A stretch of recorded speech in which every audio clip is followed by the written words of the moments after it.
Bangladesh police ने पीड़ित हिंदू परिवार को गिरफ्तार किया। यह बड़ी जानकारी। आकाश शाह और उनके पिता को अरेस्ट किया गया। दोनों को विवादित पोस्ट के लिए अरेस्ट कर लिया गया।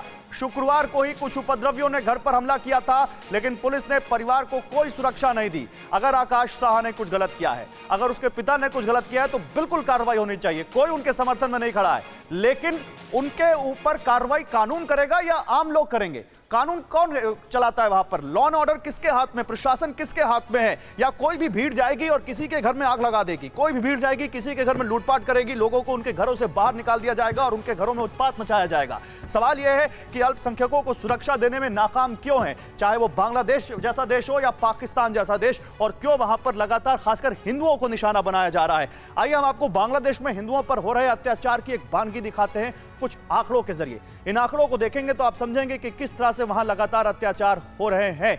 आप इसको केवल पिछले 6 महीने के रिकॉर्ड के हिसाब से देखिए। जनवरी 2022 से जून 2022 तक के आंकड़े हम आपको दिखा रहे हैं, जहां पर 79 करीब 80 हत्या, 500 के आसपास हमले, 200 से ज्यादा अपहरण और 26 रेप के मामले आ चुके हैं। और ये केवल और केवल हिंदुओं के बारे में है, हिंदुओं पर जो अत्याचार हुआ उसके बारे में है। ये बांग्लादेश में हुआ है, ये आधिकारिक आंकड़े हैं। सवाल यह है कि आखिर ऐसा क्यों बार बार हिंदुओं पर ही वहां पर अत्याचार हो रहा है और क्यों उनके ऊपर ही ये जुल्म और सितम ढाया जा रहा है? और इससे आगे का एक सवाल, शेख हसीना सरकार जो प्रोग्रेसिव गवर्नमेंट मानी जाती थी, आखिर उनकी क्या मजबूरी है कि अब वो ऐसे मामलों पर पीछे नजर आती हैं? आप देखिए, बांग्लादेश में हिंदुओं पर अत्याचार के कुछ और आंकड़े देखिए।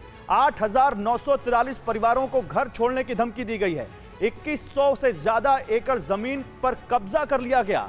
95 लोगों का जबरन धर्मांतरण करवाया गया वहां पर। यह बांग्लादेश में हिंदू परिवारों का हाल है जो इस वक्त हम आपको दिखा रहे हैं। ये आंकड़े बहुत कुछ कहते हैं। 468 हिंदू लोगों के घरों को तोड़ा गया, 343 घरों को आग लगाई गई, 154 हिंदू परिवार देश छोड़कर भाग गए।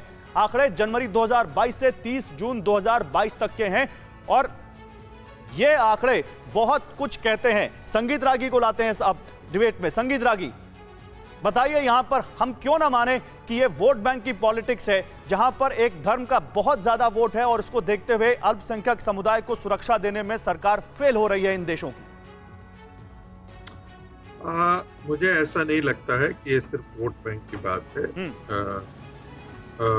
मैं अभी जो मौलाना साहब कह रहे थे उनसे भी सहमत नहीं हूँ।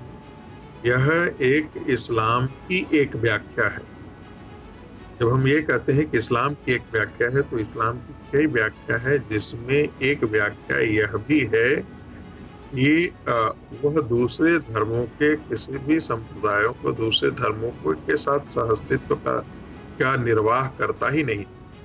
जहां जहां इस्लाम बहुमत में होता है वहां वहां अल्पसंख्यक खत्म हो जाते हैं। ये पूरी दुनिया का पैटर्न। जहां जहां इस्लाम गया वहां पर कोई भी अल्पसंख्यक समुदाय नहीं रहा है। यह भी दुनिया की एक सच्चाई है। स्पेन एक अकेला देश था जहां पर इस्लाम का शासन रहा और वहां से उन लोगों ने इस्लाम के मानने वालों को खदेड़ दिया। भारत एक वैसा ही देश है जहां पर इस्लाम का मानने वालों ने बहुत करीब 600-700 सालों तक, 800 साल तक, 1000 साल तक शासन किया, लेकिन वहां पर भी वो पूरी तरीके से उसको इस्लाम के शासन के रूप में कन्वर्ट नहीं कर पाए। और आज भी उसी प्रकार की मानसिकता में कई मुसलमानों का एक समाज, वो भी मौलाना नईम थे, ऐसे सोच वाले लोग बहुत कम हैं। यदि ऐसे सोच वाले और ऐसे सोच की व्याख्या यदि इस्लाम के करने वाले हों, तो पूरी मानवता जो है वो उसका वो पूरी मानवता की ये सुखद होगा। नहीं तो आप क्या कह रहे हैं, बांग्लादेश हो या पाकिस्तान, हर जगह सोच एक ही है। आप ये कह रहे हैं कि कोई भी देश हो सोच वही है? मेरा ये कहना है कि एक रेडिकल इस्लाम जिसको कहते हैं, जिसको आप बहाविज्म है, जो सुन्नी इस्लाम की एक धारा है, जो देवबंद की एक धारा है, ये जो इस्लाम की व्याख्या करते हैं, उसमें लिए जो मुशरिक है, जो मूर्ति पूजक है, उनके लिए हत्या तक जायज है। नदीमुद्दीन साहब, क्या रिएक्शन है आपका इस पर? देखिए, इस्लाम ने सबको साथ लेके चलने का हुक्म दिया है, मगर मुसलमानों ने इस्लाम का गलत इंटरप्रिटेशन करके दुनिया में नहीं, इस्लाम तो आप और भी तो मुसलमानों मुसलमान को हैं, रुसवा आपने किया। इंटरप्रिटेशन क्यों नहीं किया ऐसा? सुनिए, देखिए, ये हमारी नाकामी है। हम अपनी गलती मानते हैं कि जो लोग लिबरल थे, इस्लाम की सही थॉट वो बता नहीं सके, हम अपनी गलती मानते हैं। कुरान क्या कहता है कि वला तस्बुल लदीना यदूना मिन दुनिल्लाह, किसी के खुदा के, किसी के देवी देवताओं को बुरा भला मत कहो, इस्लाम मना करता है। और इस्लाम ये भी कहता है कि तुम पहले इंसान हो, बाद में तुम मुसलमान हो। जिस देश में तुम रहते हो उस देश का संविधान तुम्हारे लिए सर्वोपरि है। और मैं ये बताना चाहता हूँ कि दुनिया में जितना भारत में मुसलमानों को सम्मान है, नहीं, भारत दुनिया की में तो कहीं बात ही नहीं हो रही, सऊदी भारत अरब की में बात ही भी नहीं हो रही। मुसलमानों भारत को में वो सम्मान नहीं भारत है में आप जो भारत जैसे के मुसलमानों अंदर। ने पाकिस्तान जाने की बजाय भारत में रहना ही मुनासिब समझा और यहाँ रहे, और ये भारत की वो सेकुलर जो छवि है उसको बताता है।